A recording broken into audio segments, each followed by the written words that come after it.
Hey everybody, back again. Man, I'm having gnarly memory problems with this thing. Anyone wants to crowdsource me a phone without a cracked screen and a bigger memory, help out, brother. I'll be making way more videos. Anyway, I'm gonna continue. This is part 2, how to build a better world. And the first part we discussed how the holographic nature of reality and cause and effect allows changes and improvements that we make within to ripple out and affect others in the external world by controlling our body, speech, and mind. And we also discussed how mind is really upstream from both body and speech, because our thoughts inform and initiate all actions of our body and speech. So then we started talking about the nature of yoga as discussed by Patanjali being the cessation of thought loops. Chittam vritti nirodha. So nirodha means cessation. And cessation is a key concept in Buddhism. It's pretty much close to the most central concept in it, which is that we want to stop cyclic karmic repetition and escape the wheel of karma by understanding cause and effect and what's called the 12 links of dependent origination. But it's real complex, but I'm just going to simple it down the best possible. Okay, so let's go back. Chitti vrittam, or vritti nirodha, ceasing the thought loops in the mind. So thought loops, okay, in Buddhism, there's in Vedic and Buddhist thought, there's what's called kleshas, which are mental afflictions, or sometimes translated as afflictive emotional states. So like rage, anger, lust, hatred, grief. Like there's all kinds of different ways, but they essentially stem from 3 basic things. And actually those 3 stem from one thing, which is ignorance. Ignorance of our true nature, ignorance of the process of cause and effect. So in other words, let's say, and also ignorance of what will produce a desirable result and true happiness. So ignorance is the root. So ignorance of our own nature allows us to not understand what happiness and suffering really are, and how to cause the pleasure or happiness instead of suffering.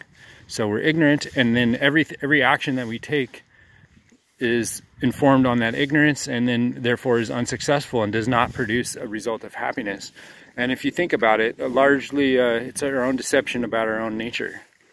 For example, let's say people want to go get fake titties or a facelift. Okay, your face is going to decay. It doesn't matter how much plastic you put in there. There's no amount of effort you can make that will preserve some type of appearance for you, because matter is in a constant state of flux and an energy exchange with the external world. And, you know, normally we call that aging. And yeah, you can slow aging if you understand cause and effect. You can slow down the oxidation process, for example, by moving to really high altitudes. Or there's other steps, or you could take antioxidants. You know, there's all kinds of steps you can take to try to slow the process down. But even those are within the bounds of cause and effect. And more importantly, as I said before, to sustain anything is an impossible result. So it doesn't matter how much effort you're going to put, you're going to have to keep putting effort in. And so that's the nature of samsara. It's like a wheel, a repetition, right? So anything that we want to sustain artificially takes this constant input of energy. So now if we have a false self-concept and we're trying to prop up a false self-concept, it's going to consume an infinite amount of energy, and it's never going to be complete, because reality itself is going to contradict our false self-concept. So this is what I'm getting at. But more importantly, going back to desire and how ignorance is the root of both desire and aversion, or attachment and aversion. So we have something we like, we want to go pursue that thing. And we want to somehow capture it in an eternal way and stamp it with our social security number or something.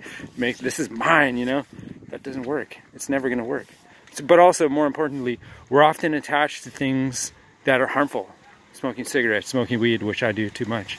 You know, drinking, or sex, you know, all the basic things that everyone thinks are a cause of pleasure. Like let's take delicious cookies, for example.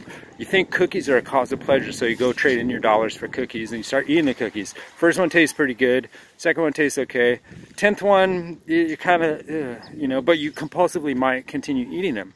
So then when you get to cookie number 15 or so, you don't feel so good. If they're big cookies, you don't feel so good, and something that tasted really good in the beginning is now giving you a stomach ache or diarrhea or something like that. Or it's spiking your blood sugar and fucking with all your insulin and your testosterone and making you fat and whatnot. So what you initially assumed was a cause of pleasure, you realize it's only a cause of pleasure for a certain degree. And once you increase it too much, you're gonna not feel, what gave you pleasure now gives you pain and suffering. Okay, so that's one example. And by the same token, let's say something that you are averse to. Like, I don't like to walk up a hill, right? But if I were to start running up a hill every day, 10 or 15 times, I'm gonna get super yoked. My heart's gonna get stronger. I'm gonna cough up all the nasty phlegm in my channels, and I'm gonna start purifying my body. I'm gonna sweat out toxins. All this dope shit would happen because I did something unpleasant. You know, get up and do 150 sit-ups. It took me forever to start doing sit-ups, man. It was one of the hardest things I've ever done. Well, not really that hard, but mentally, you know, there's like a mental block around it. Start doing sit-ups. So when I started, I'd do 20, 30, 40, and I'd be like, fuck. You know, now sometimes I can do 200 and more without even stopping to take a break. You know what I mean? Because I took something that I had an aversion to, and I persisted in it, and it produced a benefit. And there's many cases, like sometimes our worst nightmare, something really, like, okay, I got in a car accident one time. It was the other person's fault. And I was super pissed for a minute, and I've been doing Buddhism, and something was in my head like, this is going to benefit you. And I was like, okay, well, I'm just going to roll with that. And I like wiped off the blood and pulled a piece of glass out of my face and was like, okay, it's going to benefit me. And I maintained that attitude, and I just went about the day and did all my shit. And I was like, you know what, already I feel better because I could call in and say I'm not coming into work, and I hated my job. So I was like, fuck yeah. But the point is, I ended up getting a way better BMW. It was faster, got better gas mileage, and it was more powerful and faster, and it had more cargo. You know what I mean? So I ended up benefiting out of what seemed like a tragedy. And that's just that's a trifling example of shit that happens, but it just shows you how attachment and aversion, our desire and our dislike of things, is not a reliable index of what's going to be beneficial in the long term. Okay? So now this gets into what's called the Bhava Chakra, or the Wheel of Becoming. And this is one of the most amazing things in Buddhism. And what's rad about it, what I really love about Tibetan Buddhism and many forms of Buddhism, is how much they use art. They use every type of art and culture to convey the teachings of Buddhism. Even the food, you know what I mean? But like music, dance, art, ritual, like chanting, it's amazing. If you're into music and art, man, you're gonna love Buddhism, dude, I'm telling you. And there's such a variety too, like all the different cultures have their own spin on it all. And the different styles even between, like Tantra, you know, you got your Newari style painting, your Tibetan style, you know, then you got more of the Chinese Tantra paintings, dude. And Japan, the Tendai and Shingon Buddhist mandalas. It's unbelievable, man. It's so dope. And you watch the technology of all the paintings evolve and the expression of all these different schools. It's like, if you're into culture, I'm telling you, Buddhists are the champions, and they love that. They love it. They love doing it. It's like heaven to them to make beautiful art that encodes the Dharma. So it just, okay, look at this thing called the Bhava Chakra. And in the center of the Bhava Chakra is what's called the three poisons: ignorance, attachment, and aversion. That's kind of what I was just going over. So then you see all these different realms, the 6 realms that you can get into with these delusions and these forms of ignorance, and how it can lead into these different realms and different experiences of our human life. So my point is, if you can listen to the teachings of these great masters and philosophers, and trust me, it's like Buddhists love nothing better than to debate. And there's thousands of schools of Buddhism, and they all have slight variations in their belief. And so they all just love to get up and debate and hash out all these fine little points. And there's lots of things they'll disagree upon, you know. But it's like, at the core, there's certain things they all agree on. And that's the kind of core of the teachings that I'm trying to expound on today, and how this is going to help your life. Okay? So if you think about this process and you try to learn about cause and effect, as you age, you're naturally going to accumulate more and more experience because you did a bunch of stuff that doesn't work. You know, it's like they say that the great master has failed more times than the beginner has tried.